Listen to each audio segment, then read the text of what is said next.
I'm really torn on this, so I would definitely appreciate some advice. I'll start off by saying that I have an aunt on my dad's side of the family. She's 50 years old and has 5 kids ranging from 20 to 12 years old. She's always been known to be a freeloader and take advantage of situations and people. One time me and my dad were planning on going to the drive-in, and my dad stupidly told her. She asked if her kids could be included too. I felt pissed because this happened every time me and my dad had something fun planned, just me and him. I'm hoping that you get the idea with what I've given you so far. But anyway, last week I wanted to celebrate my little sister for getting her driver's permit, and I invited all of our family to Olive Garden. By that I mean all of us who live in the same home.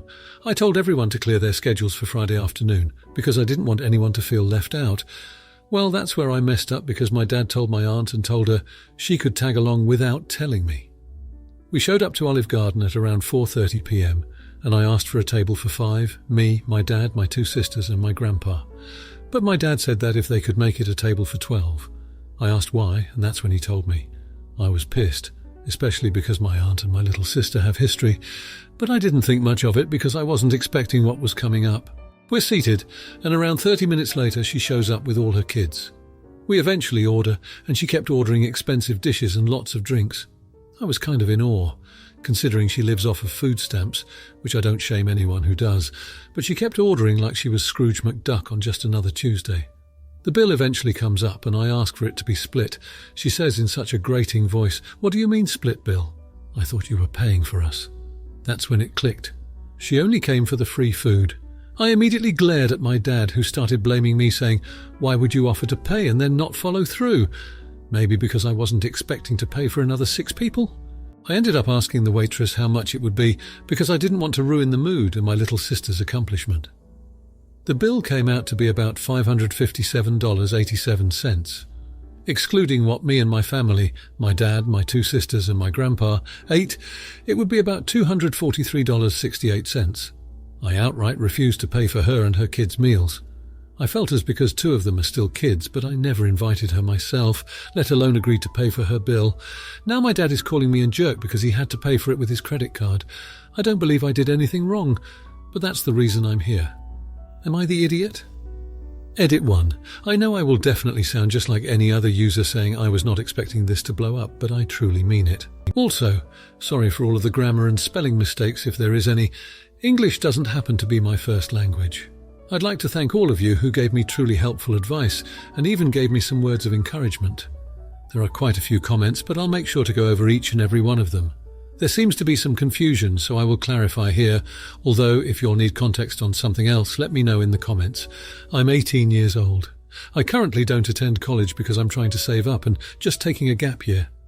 My dad and my aunt have always been close. They were both addicts together, and they both made my mum's life a living nightmare. Some of you suggested that there may be a Sweet Home Alabama type thing going on between them, and I will tell you now that it is nothing of the sort. I may have said a few very specific things about my aunt, like how she has a grating voice, but most of my hatred towards her comes from how my mum would tell me stories on how my aunt and my dad would literally bully my mum, and how one time they left her homeless with me and my 2 sisters being over 3 years old, my little sister being just a few months old. Some of you also said that I was seeking validation to a very obvious dilemma. But everyone around me has turned it on me. Even my grandpa thinks I was wrong for not paying. Some of my friends are even saying I humiliated them because I should have been clear from the start. That's why I decided to ask Reddit. Note that I'm not mad about being told how obvious this may seem. It's just that some people don't know the full extent of the circumstances. I'm already looking for an apartment I can rent out for me and my sisters. I hate that it's come to this, but I am done with my dad's shenanigans. I'll try to update if anything else happens, but for now this is goodbye. Now for a few comments before the update. Comment 1. Your aunt is a jerk for trying to freeload off of you. Your father is the jerk for inviting his sister without asking your first. Your father is a jerk for expecting you to pay the bill for this aunt. Your father is a jerk for getting mad at you for standing up for yourself and refusing to pay the bill for someone that was not invited and unwanted. So your father is a triple jerk. You are not the idiot OP. Do not reimburse your father. Keep standing up for yourself. Comment 2. I immediately glared at my dad, who started blaming me, saying, "Why would you offer to pay and then not follow through?" Yeah, Paying for 5 people you invited and paying for an extra 6 someone else invited are 2 very different scenarios. Your dad is way out of line expecting this to be on your dime, not the idiot. And you need to caveat future invitations by stating the guest list is closed, and if dad protests, he can be off the list too until he learns his lesson. Not the idiot. Comment 3. Way to go. He invited aunt plus kids, he pays for them. You invited your immediate family, you pay for them. That should be the way going forward. Anytime he invites them, he shoulders the cost. Eventually he'll get tired and will stop. Not the idiot now for the update. So 2 weeks have passed since my last post, and oh boy did everything go sideways. First things first, I have to say that my dad and I had another massive argument after the Olive Garden debacle. It ended with him demanding I start paying him rent to live in his house. So I packed my bags, grabbed my sisters, and we moved out. I'm currently staying with a friend who was kind enough to take us in while we look for an apartment. We've also managed to find part-time jobs to sustain ourselves. It's tight, but we're making do. But hold on, the real drama isn't even about us. Just a few days after we moved out, my aunt's husband found out about the Olive Garden fiasco. Turns out she had been pulling similar stunts with him and his family for years, using his credit card without informing him. The Olive Garden incident was the straw that broke the camel's back, and he kicked her out. Her situation went from bad to worse when she got a visit from Child Protective Services. Apparently, some of her older kids' teachers had reported her for neglect and possible abuse. Now she's facing a legal battle to keep her children. My dad, despite everything, has taken her in. She's his sister after all, and is now dealing with a house full of her kids on top of his own financial problems. The irony isn't lost on me. And to top it all, the Olive Garden has banned our entire family because my aunt tried to dine and dash shortly after our incident. She was caught on camera and the manager recognized her from the previous incident involving us. So yeah, that's been my life the past 2 weeks. It's been a whirlwind of drama, change, and honestly a lot of growing up. But honestly, despite everything, I think it's been a much-needed wake-up call for all of us. Thanks for listening, Reddit. I never imagined when I made my first post that things would spiral like this, but here we are. Now for the comments. 1. Not the idiot. It sounds like a whirlwind of events, but you're handling it well. Yes, you had a big argument with your dad, but it seems like the situation was already quite chaotic before that. You're doing your best in a tough situation, working part-time jobs and helping your sisters. Your aunt's actions are completely irresponsible, and it's good that her husband and CPS intervened. The Olive Garden ban is unfortunate, but it seems like a small price to pay for a necessary wake-up call. 2. Not the idiot. You're in an incredibly tough situation and you're doing your best to navigate through it. It's unfortunate that your father is facing financial difficulties, but that's not your burden to carry, especially considering the circumstances. You're doing right by your sisters and yourself by moving out of a toxic environment. Your aunt's behavior is very concerning, and it's good that her kids are now in a safer place. Keep going, things will get better. 3. Not the idiot. You're doing a great job of handling a really difficult situation. It sounds like your argument with your dad was a symptom of a larger issue in your family. It's unfortunate that your family was banned from Olive Garden, but it seems like your aunt's actions were out of line and she needed to face the consequences. You're also not responsible for your dad's financial problems. You're doing the best you can under the circumstances. Keep pushing forward. Now, for the next story. I've been with my wife since our senior year in high school. We have 6 kids between the ages of 7 and 15. I work Monday-Friday, with 14 hours on 3 days a week and 12 hours on 2 days. My wife is a stay-at-home mum. On my days off, I take the kids out, and my wife has the day to herself, or she goes out and I handle chores. I always remind my wife and take her out on date nights a few times a month on my days off. My sister comes by and helps out some days throughout the week. We had a financial crisis earlier this year, which resulted in me having these extra hours. It's completely necessary. 4 of our kids do extracurricular activities that we have to pay for, among other necessities. My wife has recently been asking me to cut back hours, which has been causing arguments because it's simply impossible at the moment. We have young twins, and earlier this week they got the flu, which spread throughout our home and caused the kids to stay home from school for the majority of the week. I could not call off, but it left my wife extremely stressed out. One of our children has autism, and when they are sick it is a very big crisis in the house with tantrums. I felt horrible, but I couldn't call off. Basically, today my wife shouted at me for over an hour for refusing to take fewer hours because she is so stressed. She said I get to escape at work and she has a household to run. I tried to explain that I'd love more than anything to be home more, but I couldn't. However, she continued yelling, saying I was the problem. Am I the idiot? Now for a few comments before the update. Comment 1. No idiots here. I don't either of you is in the wrong.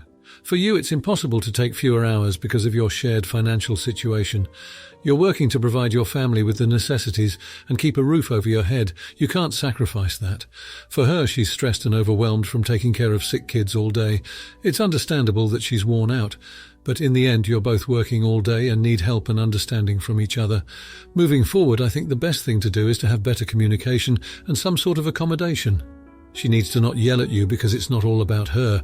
You are stressed as well. For the accommodation, does your sister have more free time to help her? Do you have parents that can come over? Neighbours that you trust even? It seems like things won't get better unless she somehow gets more help. Comment 2. No idiots here, but you need to have a sit down with your wife. Your current situation seems like it's unsustainable. I know your wife doesn't want to take away your kids' extracurricular stuff, but you seriously need to think about tightening the belt. Whether that means getting rid of the extracurricular stuff, cutting down on quality of life expenses, or moving somewhere cheaper. It seems like things are at their limit when everything is working out, but adding additional stress like the kids being sick, and your house of cards starts to fall apart. Plus, there may not be any guarantee your extra hours will always be there. Edited upon recommendation. Comment 3. I can't decide between no idiots here and ESH. Honestly, it sounds like you're both living in hell. This is one of the risks with having so many kids, one financial issue. And you're in this position. Obviously, you have the kids, so you can't change that now. But you both willingly had this many kids, knowing that kids are expensive and get sick often.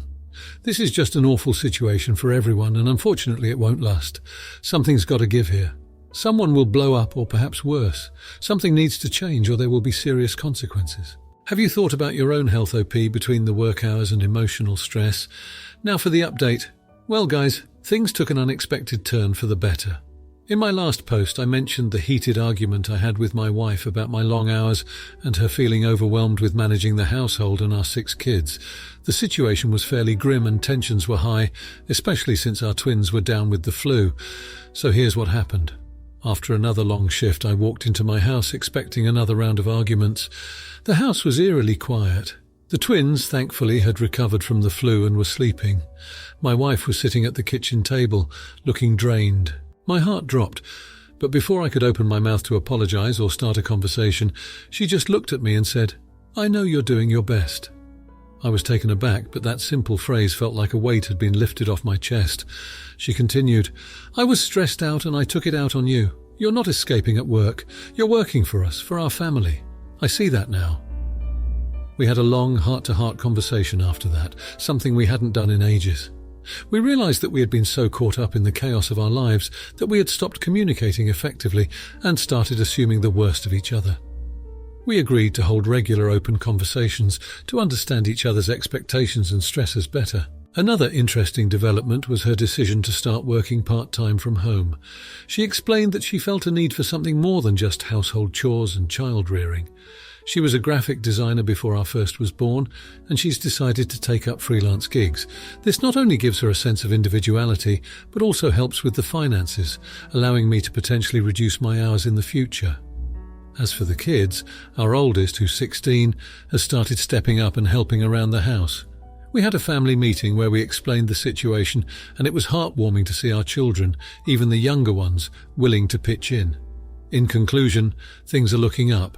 My wife and I are communicating better, and as a family we have become more understanding towards each other. We realize that just because we're parents, we don't have to carry the entire world on our shoulders. It's okay to ask for help, even from our kids. It's been a humbling experience, but in retrospect this struggle has brought us closer than ever before. So thank you, Reddit, for all the advice and for letting me vent. Onwards and upwards. Now for the comments. 1. Not the idiot. You were both stressed out and it led to an argument, but it's great that you both realized communication was the key issue and decided to work on it.